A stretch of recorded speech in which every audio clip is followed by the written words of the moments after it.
শুভ সকাল সবাইকে। আজকে রথযাত্রা, সেই জন্য আমি সারাদিন ভগবানের জন্য কি কি করলাম শ্রী জগন্নাথ দেবের জন্য সেটাই আপনাদের কাছে ছোট্ট ভিডিও করে তুলে ধরেছি। সকালেই উঠেই প্রথমে ভগবান দেবের জন্য পায়েস বানালাম। পায়েস আর সকালবেলা যা যা দেওয়া হয়, তো যাই হোক ভোগ লাগিয়ে সকালে পুজোটা করলাম। তারপর হাজব্যান্ড যেহেতু অফিস যাবে, ওর জন্য বেশি কিছু করতে পারিনি।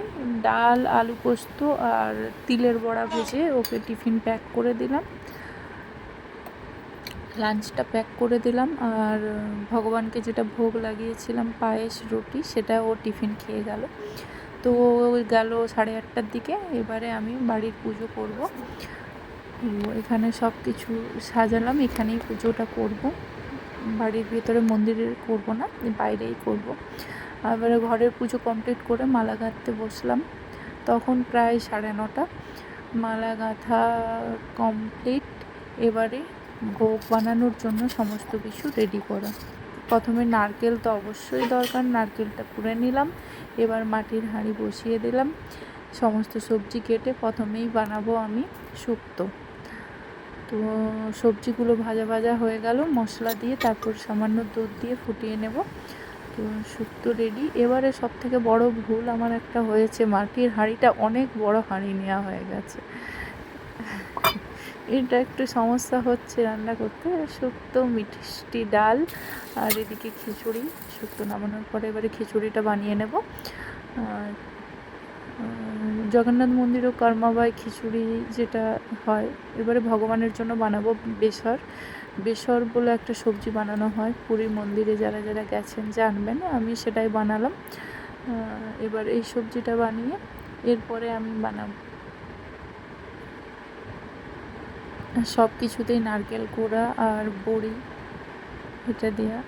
এবারে আমি বাসন্তী পোলাও বানালাম। এই থালাটা খুব শখ করে মাটির থালা কিনেছিলাম, ভাবছিলাম পেন্ট করব, কিন্তু সেটা আর সময় হয়ে ওঠেনি।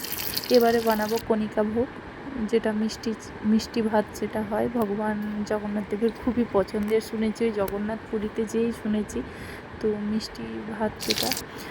আর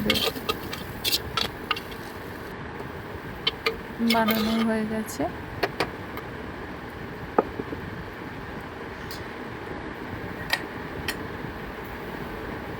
এবারে এটা হচ্ছে, এর মধ্যে নারকেল, সুজি দিয়ে আর চিনি দিয়ে মাখিয়ে রেখেছিলাম, সেটা একটা।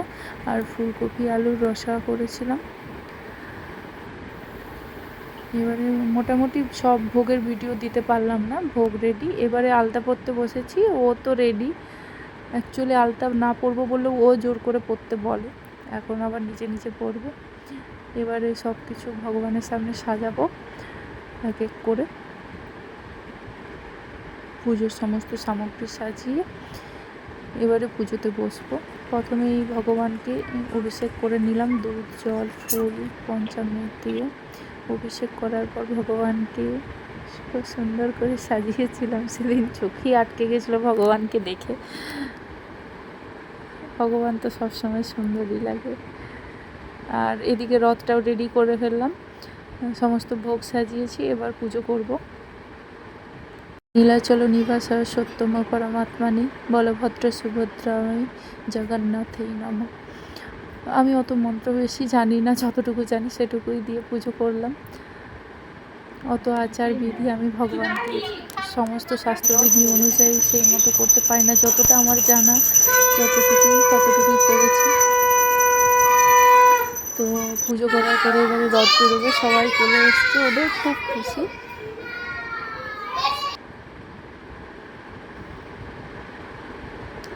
পুজো প্রায় করতে করতে 3টা বেজে গেছিলো, 3টা 4টা। রথ 4:30 5টার দিকেই রথটা নিয়ে গেছিলাম বাইরের দিকে।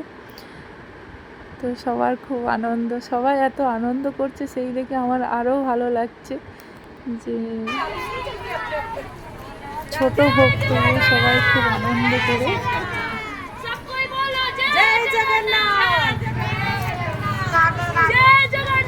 জয় জগন্নাথ বলে সবাই বলছে।